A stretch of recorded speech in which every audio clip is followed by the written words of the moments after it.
우리 사랑하는 성도 여러분, 오늘은 우리 창세기 22장 우리 1절에서 19절 말씀을 함께 나누고자 합니다. 조금 긴 본문이지만 그래도 우리 하나씩 말씀을 좀 살펴보면서 또 이 말씀이 우리에게 무엇을 이야기하시는지 또 함께 살펴보는 시간 되길 간절히 소망합니다. 아멘. 오늘 우리가 이 읽은 말씀 1절은요 이렇게 시작합니다. 그 일 후에 라고 시작해요. 그러니까 그 일 후에라는 것은요 어떠한 시점을 가리킨다라는 거죠. 그러면 이 1절에서 가리키는 그 일 후에 이 시점은 대체 어디일까요? 여기서 우리가 이 시점을 고민해 봤을 때 21장을 볼 수밖에 없습니다. 그리고 21장을 봤을 때 아마도 두 가지 해석이 가능할 거예요. 첫 번째는 이 하갈과 이스마엘이 쫓겨난 사건을 가리키는 것 있을 수도 있고요. 두 번째는요. 이 아브라함과 아비멜렉이 언약을 맺는 사건을 가리키는 것일 수도 있습니다.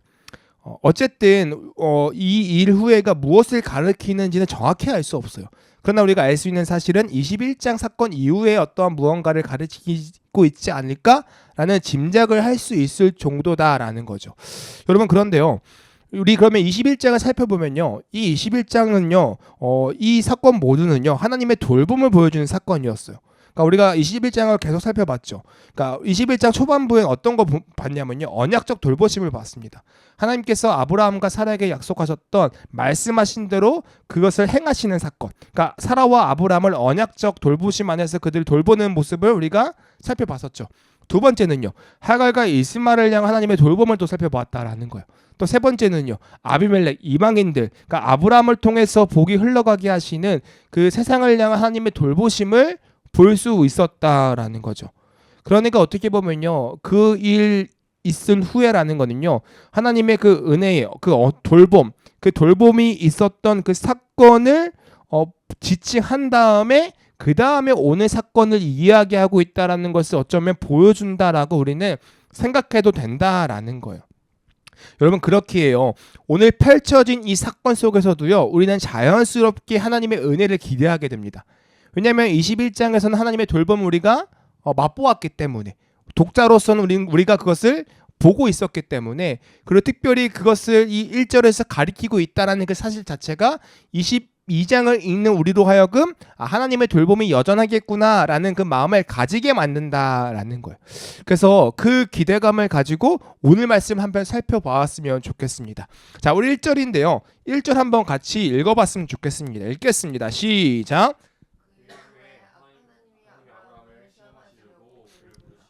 아브라함아 시니 그가 이르되 내가 여기 있나이다. 아멘. 1절에 이렇게 이야기해요. 하나님이 아브라함을 시험하시려고 라고 이야기합니다. 여러분 이때 성경은요. 아브라함에게 임한 이 특별한 사건이요. 사탄의 유혹이 아니라 하나님의 시험이다라고 명확하게 이야기하고 있죠.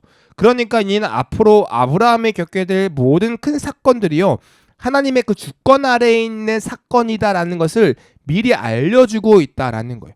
그래서 실제로 이 1절의 히브리어 구문을 살펴보면요. 주어가 누구냐면 하나님입니다. 하나님이 시험하시다라고 이야기한다라는 거예요. 그리고 이 구원, 이 문장의 순서를 보면 이렇게 있어요. 시험했다 하나님이 아브라함을 이렇게 문장의 순서가 되어 있거든요. 그러니까 어떻게 보면 이 동사가 주어보다 앞에 나오면서 하나님이 아브라함을 시험하고 있다는 그 사실을 강조하고 있다라는 거예요. 여러분 여기서요. 우리는 몇 가지를 좀 알 수 있는 지점이 있습니다. 무엇이냐면요. 성도의 삶에는요. 하나님의 시험이 있다라는 거예요. 성도의 삶에는 하나님의 시험이 있다라는 거예요. 이 시험이 없는 사람은 아무도 없다라는 거죠. 모든 성도는 이 시험을 피할 수 없다라는 거예요. 그러나 중요한 사실은 또 한 가지 뭐냐면 우리는 그 시험이 뭔지 모른다라는 거예요. 구체적으로 어떤 시험인지 알 수 없지만 그러나 분명한 것은 성도의 삶에는 하나님의 시험이 있다라는 거예요. 우리의 삶도 돌이켜보면 이런 하나님의 시험이 분명히 있었습니다. 여러분의 삶도요. 인생을 돌이켜보면요. 인생의 연수와 상관없이 여러분의 삶 가운데 임한 하나님의 시험이 있지 않으신가요? 저도 유년 시절에 겪었던 수많은 고통과 고난, 알 수 없는 어떠한 상황들 이 모든 것들이요. 돌이켜보니까 하나님의 시험이었던 것 같아요. 이처럼요 우리의 삶에는요 그 당시에는 알 수 없지만 추후 지나고 나면 이게 하나님의 시험이었구나라고 생각을 할 수 있는 특별한 하나님의 시험이 있다라는 거예요. 또 하나 뭐가 있냐면요 이처럼 성도에게 찾아오는 하나님의 시험에는요 분명한 목적이 있다라는 거죠. 분명한 목적. 이 목적은 무엇일까요? 우리가 이 목적을 알기 위해서는요 아마 창세기 22장을 계속 읽어야 할 겁니다. 그러니까 아브라함에게 임한 하나님의 시험의 목적이 무엇인지 알기 위해서는요 22장을 끝까지 읽어야 우리는 알 수 있죠. 그러니까 어떻게 보면 우리는 아브라함에게 임한 하나님의 시험의 그 목적이 우리는 알 수 있어요. 그러나 아브라함은 몰랐을 거라는 거죠. 몰랐다라는 거예요. 여러분 마찬가지예요. 우리도요 우리에게 임한 하나님의 시험은요 있지만 그 시험의 목적을 우리가 알지 못할 때가 있다라는 거예요. 있다라는 거예요. 분명히 그 시험 안에는 하나님의 목적이 있습니다. 의도하심이 있어요. 그러나 그 의도하심과 그 목적을 우리는 모른다라는 거예요. 그래서 시험이 어려운 거죠. 그래서 하나님의 시험이 매우 괴로운 거예요. 그래서 때로는 우리가 하나님 앞에서 답답함을 가지고 막 이렇게 묻죠. 이렇게 기도하죠. 하나님 대체 나에게 왜 이러세요? 하나님 대체 내 삶을 왜 이렇게 만드세요? 왜 이렇게 날 힘들게 하세요? 라는 이러한 탄식과 이러한 기도가 이런 부르짖음이 우리 삶 가운데 나타난다라는 거예요. 여러분 그럼 한번 물어볼게요. 정말로요 우리는 하나님의 이 시험의 목적, 이 시험의 의도를 알 수 없을까요? 그 시험의 의도와 목적을 알 수 있는 방법이 없을까요? 솔직히 이야기하면요 없어요. 그러니까 우리의 힘으로 그 의도를 알아낼 수 없다라는 거죠. 하나님이 알려주시지 아니하시면 우리는 그것을 알 수 없다라는 거예요. 물론 하나님께서 그것을 알려주시면 우리는 알 수 있습니다. 그런데요 우리의 신앙의 삶을 돌이켜보고 성경에서 등장하는 인물들을 살펴보면 하나님께서 시험의 목적과 의도를 알려주실 때보다 알려주시지 않을 때가 더 많은 것 같아요. 지금 아브라함에게 임한 시험도 마찬가지입니다. 그리고 여러분 하나님의 시험하면 가장 먼저 떠오르는 대표적인 인물이 있죠. 욥. 여러분 욥에게도요 하나님께서 왜 이런 시험을 허락하시는지 말씀하지 않으세요. 그냥 욥도 그렇고 아브라함도 그렇고 하나님의 시험의 의도와 목적을 모른 채 그 시험을 감당해야 했다라는 거예요.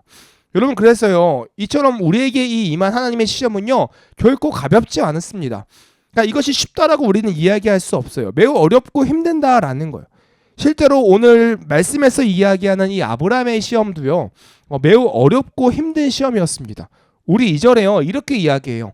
여호와께서 이르시되 내 아들 내 사랑하는 독자 이삭을 데리고 모리아 땅으로 가서 내가 내게 일러준 한 산 거기서 그를 번제로 드리라 라고 이야기합니다. 여러분 이때요 하나님께서 이 아브라함에게 이야기할 때 이렇게 이야기해요. 내 아들 내 사랑하는 독자 이삭을 데리고 라고 이야기합니다. 여러분 여기서 사용된 이 각 목적어는요 되게 일반적인 것에서 더욱 친밀한 것으로 이어집니다. 내 아들 내 사랑하는 독자 이삭. 무슨 말이에요? 그러니까 하나님도요 이 아브라함에게 있어서 이 이삭이라는 이 존재가 얼마나 특별한 존재임을 알고 계셨다라는 거예요. 여러분 그래서요 이러한 시험이 하나님도요 아브라함에게 결코 쉽지 않은 시험임을 알고 계셨다라는 거죠. 내 사랑하는 독자. 특별히 이렇게 말씀하신 데는 이유가 있다라는 거예요. 그냥 내 아들 바쳐 이러면 되는데 내 아들, 내 사랑하는 독자 이삭. 그러니까 아브라함에게서 이삭이 얼마나 중요한 존재고 얼마나 큰 의미가 있는 존재임을 하나님은 아셨다라는 거예요. 그러니까 이 시험이 결코 쉽지 않으면 하나님도 알고 계셨다라는 거죠. 그리고 더 나아가 뭐라고 이야기하냐면요. 이삭을 번제로 드려라라고 이야기합니다. 여러분 이 번제는요. 제단 위에서 제물을 완전히 태우는 거예요. 불살라 버리는 거예요. 여러분 자신의 사랑하는 독자 이삭을 불사른다? 태운다? 이 사실 자체만으로도 쉽지 않은 시험입니다. 그리고 실제로요 이 하나님의 명령은요 하나님이 약속하셨던 그 후손의 번영을 지속할 수 있었던 유일한 사람 그 이삭을 희생시킬 것인가 아닌가에 대한 문제와 또 연결되어져 있다라는 거예요. 여러분 그래서 이 시험은요 아브라함에게 가벼운 시험이 아니었습니다. 정말로 어려운 시험이었다라는 거예요. 그리고 또 이 시험이 어려운 데에는 또 하나의 이유가 있을 거예요. 무엇이냐면요 시험의 내용입니다. 시험의 내용. 여러분 아무리 시험이 어렵고 힘들어도요 그 시험의 그 내용이요 되게 납득이 가고 공감이 가고 합리적이면 우리는 충분히 그것을 할 수 있어요. 그렇지 이해가 되니까. 그래 하기 힘들어도 하나님이 그래 이렇게 말씀하시니까 이해가 돼. 그렇게 할게요. 이렇게 할 수 있어요. 그런데 오늘 하나님께서 지금 아브라함에게 요구하시는 시험은요, 납득이 안 됩니다. 그러니까 논리적으로 이해가 안 돼요. 아브라함이 정말로 그 65세에 그 부름 받아서 그 떠났던 그 하나님, 자신이 알고 있던 그 하나님과 너무나 다른 모습의 하나님이 지금 보인다라는 거예요.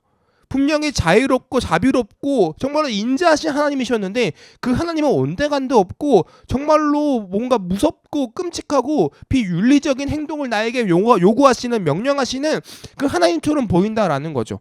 이런 말도 안 되는 이 시험의 내용이 아브라함으로 하여금 더 힘들게 하였다라는 거예요. 아브라함이 아마 더 괴로웠을 거예요.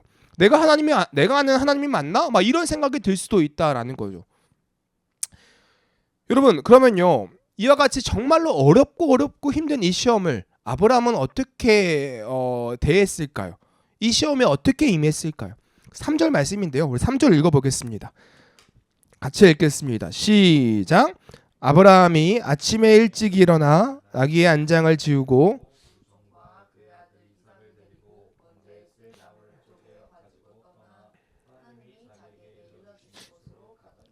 네, 3절에 어떤 내용이 기록하고 있냐면 아브라함의 어떠한 심정에 대해서 전혀 기록하고 있지 않습니다. 그러니까 성경의 저자는요, 이런 힘든 시험이 아브라함에게 있음을 이야기하고 그 시험을 대하는 아브라함의 감정을 설명하고 있지 않아요. 그저 아브라함의 아침에 일찍이 일어났다라고 성경은 기록하고 시작하고 있죠. 이건 뭘 의미할까요?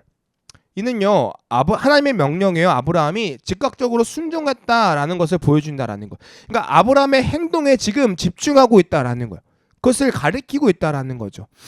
여러분, 그처럼요, 성경은요, 아브라함의 행동에 집중하고 있는 것처럼 아브라함의 행동을 연속적으로 표현합니다. 뭐라고 이야기하냐면 나귀의 안장을 지우고 두 종과 아들 이삭을 데리고 번제에 쓸 나무를 쪼개어 가지고 떠났다라고 이야기하는 거예요. 그러니까 아브라함의 행동을 집중하게 한 다음에 아브라함이 어떻게 행동하는지를 보여주고 있다라는 거죠. 여러분, 그런데요, 이러한 아브라함의 행동을 보면 조금 이상합니다. 먼저 번제에 쓸 나무를 준비하는 게 아니라요, 나귀의 안장을 먼저 지워요. 그리고 두 종과 아들을 먼저 데리고 갑니다. 그 다음에 번제에 쓸 나무를 쪼개어 가지고 떠났다라는 거예요. 그러니까 아브라함의 행동이 조금 이상하다라는 거죠. 가장 먼저요, 나무를 준비하는 것이 합리적이지 않을까요? 그러니까 떠날 준비를 다 하고 나서 그 다음에 종 데리고 이삭 데리고 떠나야 되잖아요. 근데 지금 아브라함은요, 정신이 없는 거예요. 순서를 뒤죽박죽으로 행동하고 있다라는 거죠. 여러분, 이러한 아브라함의 행동은요, 아브라함의 심정을 짐작하게 해줍니다. 지금 이 시험을 대하는 아브라함의 마음이 어떤지 성경의 저자는요, 구체적으로 서술하고 있지 않지만 이 아브라함의 행동을 집중하게 만들면서 아브라함의 지금 어떤 마음인지 어떤 상태인지를 보여주고 있다라는 거예요.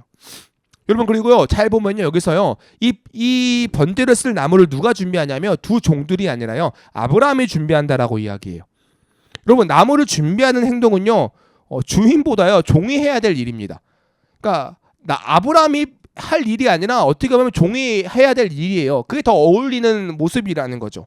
그런데 지금 종들은 오히려 가만히 있고 오히려 아브라함이 지금 이 번제에 쓸 나무를 준비하고 있다라는 거죠. 그러니까 이처럼 아브라함의 심정이요, 정상적이지 않았다라는 거예요. 매우 힘들었다라는 거죠. 여러분, 여기서 우리가 위안이 되는 사실이 하나 있습니다. 이 아브라함 어떤 인물이에요? 정말로 믿음의 조상이라고 불렸던 위대한 믿음의 선배입니다. 그런데 이 위대한 믿음의 선배도요, 이 하나님의 시험 앞에서 마음이 흔들렸다라는 거예요. 정말로 정신줄을 놓을 정도로 많이 괴로워했다라는 거죠. 여러분, 신앙생활 하다 보면요, 믿음의 선배님들을 우리가 종종 만나 뵙죠. 그리고 온라인을 통해서 그분들의 신앙의 간증의 이야기를 듣곤 합니다. 근데 그분들의 이야기를 들으면 정말로 마음속에 막 대단해 보여요. 아, 이분은 어떻게 이런 신앙의 삶을 살아내셨지? 와, 이분은 어떻게 이렇게 하나님의 말씀대로 살아갈 수 있지? 막 이런 마음이 우리 가운데 들죠. 근데 이런 마음 들다가요, 가끔은 어떤 생각이 드냐면, 와, 이분은 내가 지금 고민하고 있는 이 죄의 문제를 어떻게 해결하실까? 이분은 나처럼 이렇게 막 흔들리고 나처럼 이렇게 죄에 무너져서 괴로워하고 이러지 않겠지? 이분은 모든 일에서 멋지게 다 주님의 말씀대로 살아내겠지? 막 이런 상상을 펼치고 그분들의 삶을 동경하게 되는 어떠한 우리들의 모습이 있을 때가 있잖아요. 위대한 믿음의 선배들의 모습을 보면서 막 설교자들을 보면서 그런 생각이 든다라는 거죠. 그런데 오늘 말씀을 보니까요. 그분들도 보이지 않는 거지 정말로 괴롭고 힘들고 그 하나님의 시험 앞에 넘어지고 눈물 흘릴 때가 분명히 있다라는 거죠. 그러니까 그분들과 내가 똑같다라는 거예요. 그리고 실제로 그분들의 삶을 솔직하게 들여다보고 솔직한 그분들의 마음을 들어보면요. 다를 게 없습니다. 하나님의 시험 앞에 마음이 힘들어요. 마음이 안 힘든 게 아니더라고요. 마음이 힘들고 괴로워요. 똑같이 정신줄을 놓을 정도로 어려워하고 아파하는 경우가 있더라고요. 여러분, 이처럼요. 이와 같은 사실은 내가 하나님의 시험 앞에 내가 흔들리고 내가 무너진다는 그 사실이 나를 좌절시킬 이유가 안 되는구나 라는 사실을 더 보게 만든다라는 거예요. 그럴 필요가 없다라는 거죠. 나에게 임한 시험으로 인해 마음이 흔들리고 어려워하는 것으로 좌절할 필요가 없다라는 거예요. 아브라함이 그랬던 것처럼 우리도 당연히 그럴 수밖에 없다라는 거죠. 하나님의 시험이 임하면 그 어려운 시험이 임하면 마음이 힘들고 마음에 괴롭고 정신줄을 놓고 이게 어떻게 보면 당연하다라는 거예요. 그거 자체로 괴로워할 필요가 없다라는 거죠. 여러분 이처럼요. 이 아브라함의 행동에는요. 아브라함의 감정이 담겨 있습니다. 그러나 동시에 아브라함의 이 행동에는요. 궁극적으로 하나님의 말씀에 따른 순종도 담겨 있다라는 거예요. 그러니까 아브라함에게 있어서 이 시험이 가볍지 않았다라는 거예요. 매우 힘들고 어려웠다라는 것을 행동을 통해 보여주고 있죠. 그러나 자신의 감정이 힘들고 어려울지라도 그럼에도 불구하고 아브라함은 정말로 자신의 감정과 상관없이 정말로 묵묵히 그 하나님의 말씀에 순종하고 있다라는 거예요. 이게 진짜 대단한 거죠. 막 정신줄 없이 막 괴로워하고 눈물 흘리면서 막 힘들게 이 시험을 감당하면서도 결국 묵묵히 그 시험에 순종하고 있는 게 아브라함이다라는 거예요. 여러분 이 아브라함은요 어떻게 이 하나님의 엄청난 시험에 순종할 수 있었던 것일까요? 어떻게 이렇게 살아갈 수 있었던 것일까요? 저 너무 궁금한 거예요. 우리 말씀을 보면서 한번 살펴볼게요. 아브라함이요 이 말씀에 순종해서요 3일을 걸쳐 하나님이 말씀하신 모리아산에 도착합니다. 그리고 도착해서요 자신이 데려간 두 종이 있잖아요. 그 종들에게 이렇게 이야기해요. 이 5절 말씀입니다. 한번 같이 읽어볼게요. 읽겠습니다. 시작.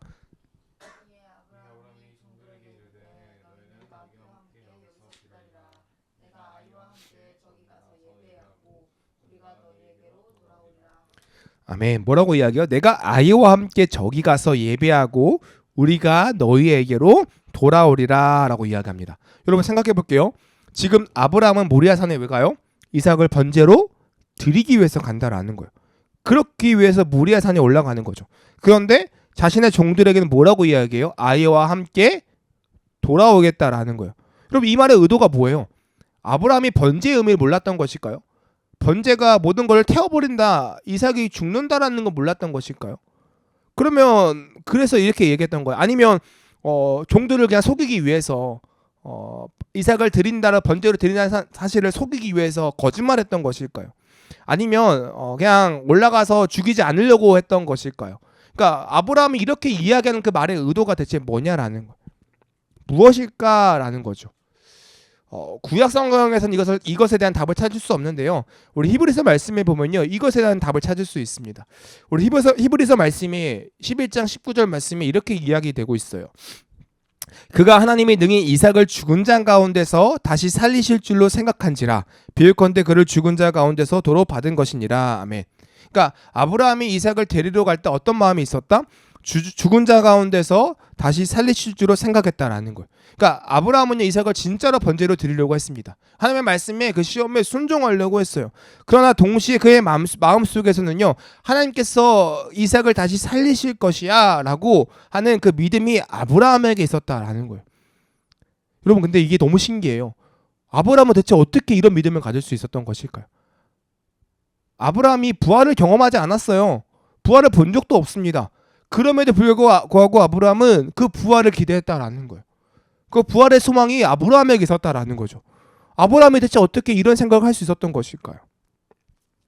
여러분 아브라함은요 하나님의 부름받은 성도로서 삶을 시작하면서 끊임없이 아브라함에게 주어졌던 한 가지 특별한 것이 있었어요. 무엇이냐면 약속이었죠. 그 약속도 뭐예요? 자손에 대한 약속이었어요. 아브라함은 부름받는 그 시작부터 지금 100세가 넘어서 지금 나이에 이르기까지 그 자손에 대한 약속을 끊임없이 하나님 앞에 받아왔던 사람이에요. 심지어 처음에는요, 이 약속을 아브라함이 오해했죠. 그래서 자신의 종 엘리에셀을 통해서 그 약속을 이어가기 원한다고 하나님께 이야기할 정도였어요. 그러나 하나님께서 말씀하시죠. 아니야. 엘리에셀이 아니라 너의 몸에서 날짜가 너의 후손을 이어갈 거야 라고 말씀하세요. 그래서 아브라함이 그렇구나 라고 생각하고 이제 어떻게 해요? 사라의 여종 하갈을 통해서 자신의 아들 이스마엘을 출생을 해요. 그리고 하나님 이스마엘을 통해서 내가 후손을 이어가겠습니다 라고 이야기하니까 하나님 뭐라고 말씀하세요? 아니야. 사라와 너의 몸을 통해서 날 자가 너의 씨야, 너의 후손이 될 거야 라고 말씀하시죠. 그리고 실제로 어떻게 돼요? 사라의 태가 끊겼는데 정말 말도 안 되는 그 100세의 나이에 이삭을 출산했다라는 거예요. 그러니까 이와 같은 믿음의 여정을 통해서 아브라함은 자꾸 뭘 경험하는 거예요? 하나님의 약속을 경험하는 거죠.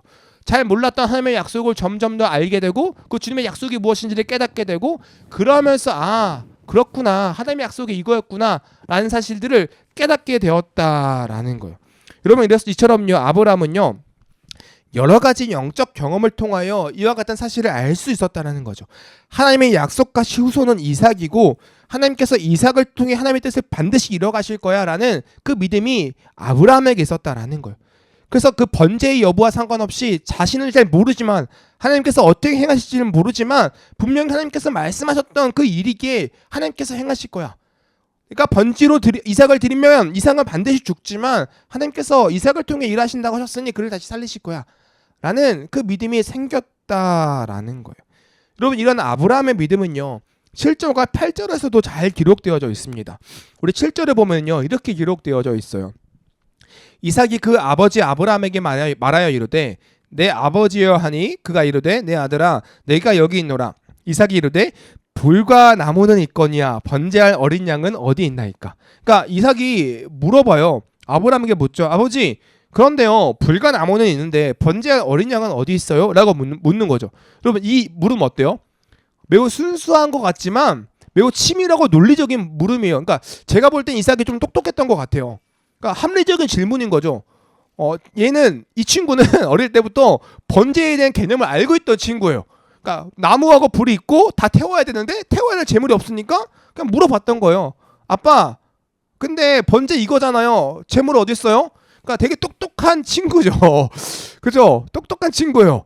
여러분, 이 논리적인 질문 앞에 아브라함 뭐라고 대답할까요?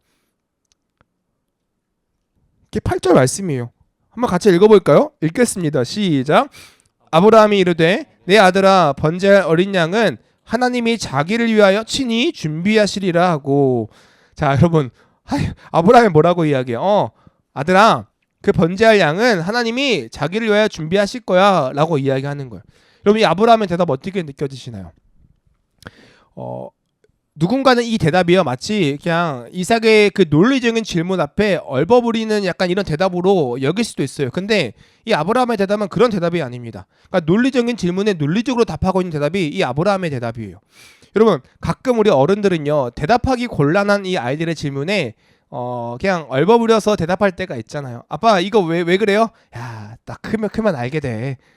아빠, 이거 왜 그래요? 10년 뒤에 넌 알게 될 거야. 기다려. 뭐 이런 식으로 우리는 회피할 때가 많죠. 근데 아브라함도 어떻게 보면 회피하고 싶었던 주제일 거예요. 아들이 재물이 어딨냐라고 묻잖아요. 그 재물은 이삭인데. 그러면 그냥 조용히 따라와. 뭐 이렇게 말이 많아. 뭐 이렇게 할 수도 있는데 그렇지 아니하고 아브라함은 친히 얘기한 거죠. 하나님이 준비하실 거야. 그러니까 이 말은요 회피의 대답이 아니라 정말로 아브라함이 생각하는 논리적인 그 답을 그대로 이삭에게 전하는 대답이었다라는 거예요. 하나님의 뜻대로 행하실 거야 라는 자신의 믿음의 고백을 이삭에게 그대로 돌려준 거예요. 자신이 믿는 말을 이삭에게 그대로 전했다라는 거죠. 그리고 실제로 아브라함은 어떻게 해요? 자신의 아들 이삭을 번제물로 하나님께 드렸다라는 거예요. 그게 9절과 10절의 말씀이에요. 하나님이 그에게 일러주신 곳에 이른지라 이에 아브라함이 그곳에 제단을 쌓고 나무를 버려놓고 그의 아들 이삭을 결박하여 제단 나무 위에 놓고 손을 내밀어 칼을 잡고 그 아들을 잡으려 하니. 그러니까 진짜 아브라함은 믿었던 거죠. 하나님께서 자신의 이삭을 살리실 것이라는 그 사실을 말이에요. 그러니까 기꺼이 그 이삭을 하나님께 드릴 수 있었다라는 거죠. 물론 마음이 힘들 거예요. 그 과정이 쉽다는 건 아니에요. 그 순종이 결코 가볍지 않다라는 거예요. 그럼에도 불구하고 이 아브라함은 그 약속을 경험했고 약속을 믿었고 신뢰했기 때문에 그 약속을 따라서 순종할 수 있었다라는 거죠. 여러분 이게요, 아브라함이 그 정말로 어렵고 어려웠던 그 하나님의 시험을 잘 감당할 수 있었던 비결이다라는 거예요.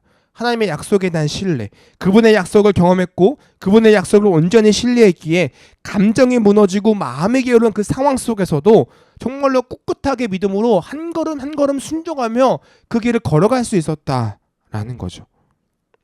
여러분 마찬가지입니다. 우리도요, 성도로 살아가다 보면요, 우리에게 하나님께서 시험을 허락하실 때가 있다라는 거예요. 그 시험은요, 넉넉히 이기는 시험이 아닙니다. 여러분, 저는 착각 안 했으면 좋겠어요. 제가 신앙생활하면서 가장 힘들었던 게 뭐냐면요, 예수님 믿으면 모든 인생이 다 쉬워져. 예수님 믿으면 모든 우리에게 임한 시험은 되게 가벼운 게 돼. 항상 마음이 기쁘고 항상 괴로운 것들은 아무것도 없을 거야. 그런데요, 예수님 믿고 살아가는데도 마음은 여전히 힘들고요, 예수님 믿고 살아가는데요, 고통과 고난이 나에게 오면 마음이 흔들리고요, 어려워요. 그러면 어떤 생각이 드냐면, 내 믿음이 부족한가? 나는 하나님의 자녀가 아닌가? 막 이런 잘못된 생각에 빠져서 좌절하고 하나님 보기 싫고 세상의 방법을 찾게 되고, 이런 게 우리의 모습이다라는 거죠. 여러분, 그런데 그게 아니더라고요. 하나님의 성도여도, 하나님의 믿음의 자녀여도 하나님의 시험이 임하면 힘든 게 맞다라는 거예요. 어려운 게 맞다라는 거죠. 우리의 마음을 흔들어놓는 시험이 분명히 있다라는 거예요. 더 어려운 거는요, 왜 나에게 그런 말도 안 되는 고난이 있는지 모른다라는 거죠. 왜 하나님은 나를 살아가신다고 하시면서 나에게 그런 말도 안 되는 시험을 허락하시는지 우리는 알 수 없다는 거예요. 더 이해가 안 돼요. 내가 아는 하나님과 나에게 그 시험을 허락하신 하나님이 전혀 다른 존재처럼 느껴져서 더 힘들다라는 거죠. 그러나 오늘 말씀을 보니까 더 분명한 사실 하나가 있는데, 뭐냐면 우리는 그럼에도 불구하고 그 시험을 넉넉히는 아니지만 이길 수 있다라는 거예요.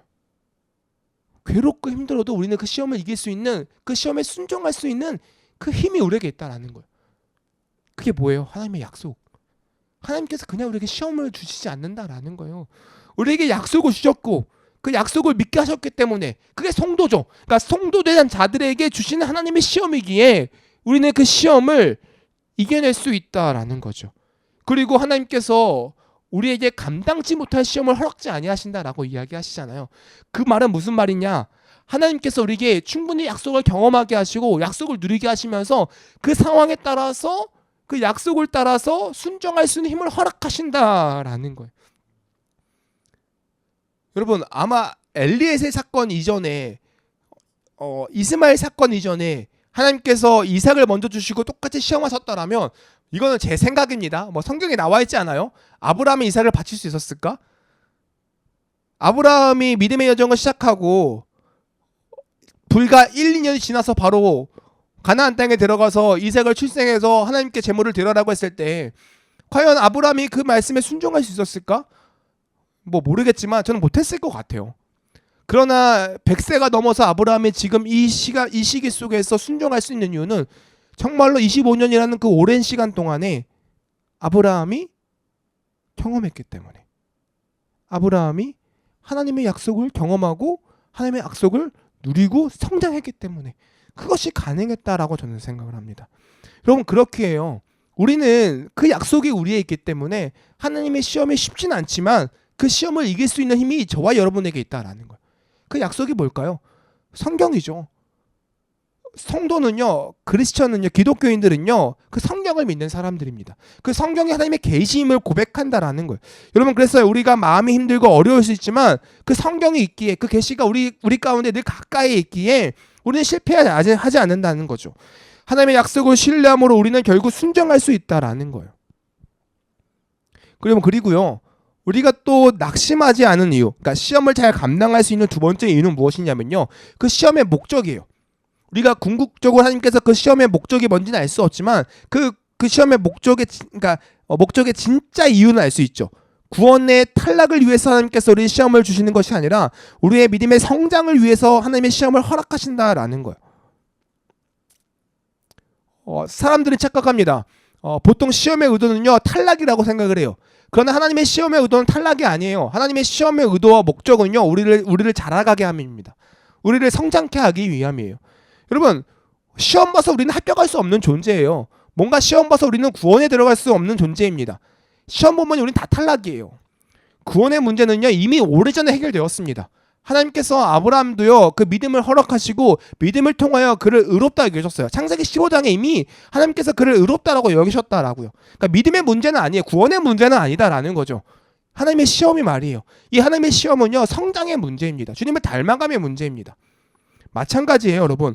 오늘 이 시험도요 아브라함을 하나님을 경외하는 자로 성장시켰다라는 거예요. 그래서요 창세기 22장 12절에 이렇게 말씀하시는 거예요. 사자가 이르시되 그 아이에게 내 손을 대지 말라, 그에게 아무 일도 하지 말라. 내가 내 아들 내 독자까지도 내게 아끼지 아니하였으니 내가 이제야 내가 하나님을 경외하는 줄을 아노라. 여러분 경외하는 줄을 아노라.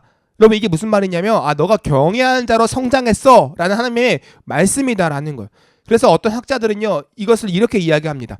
하나님이 요구할 때 심지어 가장 귀중한 것도 움켜쥐지 않는 순종이며 하나님 자신이 약속한 미래에도 하나님께 헌신하는 것이 하나님에 대한 경외다. 그러니까 이것을 지금 아브라함이 하고 있고 아브라함이 그만큼 성장했음을 하나님께서 말씀하신다라는 거죠. 여러분 하나님의 시험의 의도는요 우리를 자라가게 합니다라는 거예요. 하나님께서 아브라함의 순종을 통해서 그러니까 아브라함의 순종이 그 경외라는 열매를 맺은 것이 아니라 아브라함의 그 순종을 통해서 하나님께서 아브라함에게 하나님을 경외하는 자로서 자라가게 하셨다라는 거예요. 이게 좀 달라요. 그 순종이 경외라는 열매를 맺게 한 게 아니라 순종을 통하여 경외를 맺게 하셨다라는 거죠. 뭐가 다르냐면요. 아브라함이 아브라함의 순종이 경외라는 열매를 맺게 했다라고 하면 그 공로가 아브라함에게 있습니다. 근데 하나님께서 아브라함의 순종을 통하여 하나님을 경외하는 열매를 맺으셨다라고 하면 공로는 하나님께 있어요. 믿음을 통하여 우리가 구원받는 거죠. 우리의 믿음 때문에 구원받는 게 아니라요. 이처럼요. 여러분, 하나님은요 우리의 인생에서요 하나님의 뜻을 이뤄가시도록 여러 가지 장치들을 만들어 두신다라는 거예요. 그게 뭐냐면 하나님의 시험인 거죠. 그러니까 가볍지 않아요. 이 시험 어렵다라는 거예요. 그러나 그 시험 속에서 하나님은 우리와 함께 하시고 그 시험을 잘 감당할 수 있도록 마땅한 것들을 예비하시고 준비하신다라는 거예요. 여러분, 그래서요 오늘도 아브라함은요 그것을 경험해요. 그게 뭐냐면요 13절 말씀입니다. 한번 13절 말씀 한번 읽어볼게요. 읽겠습니다. 시작. 아브라함이 눈을 들어 살펴본즉 한 순양이 뒤에 있는데 뿔이 수풀에 걸려 있는지라 아들을 대신하여 번제로 드렸더라. 아멘. 아브라함이 뭘 발견하냐면 순양을 발견합니다. 그리고 그 양으로 번제를 드렸죠. 그리고 아브라함이 이제 그 상황을 가리켜 그 땅 이름을 가리켜 뭐라고 이야기하냐면 이렇게 이야기해요. 아브라함이 그 땅의 이름을 여호와 이레라 하였다라고 이야기합니다. 여러분, 여기서 여호와 이레 우리 많이 알고 있죠. 뭐죠? 하나님의 예비하심, 준비하심 이렇게 우리는 알고 있잖아요. 근데 여러분 이것을요 좀 더 직역하면요 이런 말입니다. 하나님이 제공하셨다라는 거예요. 하나님이 제공하셨다. 그러니까 하나님께서 아브라함에게 제공하셨다라는 거예요. 그럼 뭘 제공하셨을까요? 무엇을 제공하셨을까요? 양을 제공하셨다. 그냥 그런 의미일까요? 아니죠. 하나님의 뜻이 이루어질 수 있도록 아브라함이 그 시험을 잘 마무리할 수 있도록 하나님의 그 계획이 잘 성취될 수 있도록 아브라함에게 필요한 것을 제공하셨다라는 거예요. 여러분, 이게 정말 놀라운 일입니다. 하나님께서요 우리 삶 가운데 여호와 이레의 하나님이에요. 그러니까 우리의 삶의 필요를 준비하시고 예비하시죠. 근데 그 필요가 뭐냐면 내가 원하는 거, 내가 바라는 것이 아니라 우리의 삶 가운데 하나님의 뜻이 성취될 수 있도록 하나님께서 원하시는 바가 이루어질 수 있도록 우리가 그 시험을 잘 감당할 수 있도록 우리에게 필요한 것들을 하나님께서 여호와 이레 예비하시고 제공하신다라는 거예요. 그래서 우리 하나님은 우리에게 여호와 이레의 하나님이십니다. 나의 삶을 잘 살도록 해주시는 그런 여호와 이레가 아니라요 나의 삶이 하나님의 뜻대로 잘 살아낼 수 있도록 하시기 위한 여호와 이레의 하나님이시다라는 거예요. 여러분, 나의 힘으로는 사명을 이룰 수 없습니다. 그러나 여호와 이레의 하나님이 계시기에 우리는요 그것이 가능하다라는 거예요. 하나님의 그 제공하심이 있기에 우리는 그 사명을 온전히 감당할 수 있다라는 거죠. 여러분, 목사 이준으로서 저는 잘 살아낼 수 없습니다. 제 힘으로는요 이 삶을 잘 감당할 수 없어요. 그러나 제가 이 하나님의 시험을 잘 감당할 수 있는 이유는 제 삶 가운데 여호와 이레 하나님이 계시기 때문에 그 시험을 감당할 수 있는 마땅한 것을 준비해 주시고 제공해 주시는 그 하나님이 계시기에 저는 이 삶을 살아낼 수 있다라고 생각합니다. 그리고 이 모든 것들이 저뿐만이 아니라요 오늘을 살아가는 여러분에게도 동일하다라고 생각합니다. 인생은 쉽지 않은 것 같아요. 여러분, 하나님의 시험 어렵습니다. 괴로워요. 힘들 때가 있어요. 그러나 분명하서 우리는 그 시험을 잘 감당해낼 수 있을 거예요. 왜냐하면 그 시험이 우리를 성장하기 위한 시험이고, 더 나아가 우리에게는 그 시험을 이길 수 있는 약속이 있고, 더 나아가 그 약속 가운데 하나님께서 가만 계신 것이 아니라 우리에게 그 약속을 따라 살아낼 수 있는 필요한 것이 무엇인지를 판단하시고 보시고 제공하시는 여호와 일의 하나님이 계시기, 우리는 그 하나님의 시험을 잘 감당할 수 있다라는 거죠. 사랑하는 성도 여러분, 우리가 앞으로 이 땅 가운데 살아갈 날이 정말 많죠. 그리고 그 살아갈 그 날 동안에요, 정말로 많은 하나님의 시험을 경험하게 될 것입니다. 여러분, 그런데요, 그 시험을 경험할 때 여러분 절망하지 마세요. 쉽다라고 이야기하는 게 아니에요. 때론 어려울 수 있어요. 여러분, 그럴 때 기억하세요. 이 시험이 나를 망하게 하기 위한 시험이 아니라 나를 더 자라가게 하기 위한 시험이구나.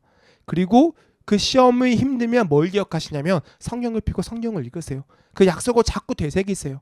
그리고 또 기억하세요. 하나님께서 이 시험을 감당할 수 있는 내가 알지 못하는 무언가를 제공하시려고 하시는구나. 여호와 일의 하나님이 나와 함께 하시는구나. 그 사실을 기억하세요. 그러면 이 하나님 시험 쉽진 않지만 우리는 잘 감당할 수 있을 거라 믿어요. 그리고 더 나아가서요, 어제보다 오늘 더 성장한 우리를 발견할 수 있고요, 오늘보다 내일 더 주님을 닮아가는 우리가 될 거라고 확신합니다. 사랑하는 성도 여러분, 2025년 얼마 남지 않았습니다. 우리 한 해를 돌이켜보면 그 여호와 일의 하나님을 저는 많이 경험했다라고 생각해요. 여호와 일의 하나님을 많이 누렸다고 생각합니다. 2025년 1월 1일의 이준보다요, 2025년 12월 20일의 이준이 더 성도다운 이준이라고 생각을 합니다. 그리고 더 기대해요. 26년의 이준은 더 주님을 사랑하고 더 주님을 닮아가는 이준이 되어 있지 않을까. 더 나아가 우리 성도님들도, 더 나아가 우리 더웨이 처치도 그와 같은 교회가 되어 있지 않을까 기대합니다. 그래서 우리의 삶 가운데 성장을 위하여 주신 하나님의 시험을 기쁨으로 또 감사함으로 더 잘 감당하고 나아가는 저와 여러분 되시길 간절히 소망합니다.